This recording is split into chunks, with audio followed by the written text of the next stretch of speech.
I know you touched on Dovydas Sasnauskas a little bit last night.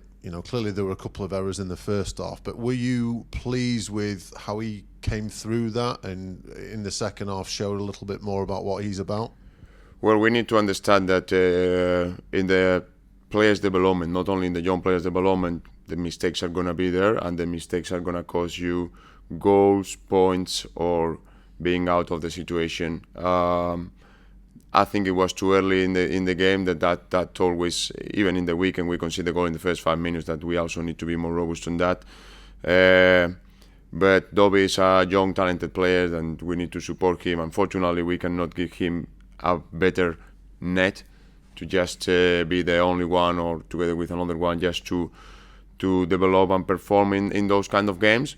And as I say, those things happen. I have been in there in the past with players like Tyler Bindon, that those mistakes 2 years ago for us, and they end up being great players.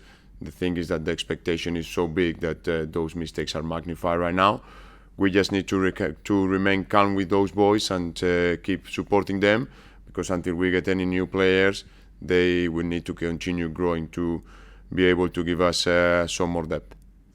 A highlight last night was clearly the goal from Gus Harmer, which just underlines his quality and his importance to the team, wasn't it? It must have been one of the best goals that someone on one of your teams has ever scored.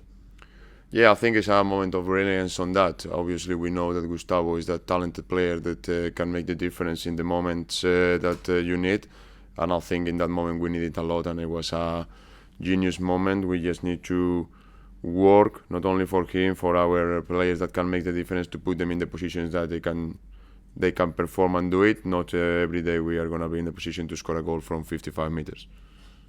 I suppose one of the things that people look at with kind of concern around players going out is that him doing something like that makes him even more appealing to people. But you want your quality players to be doing things like that, don't you?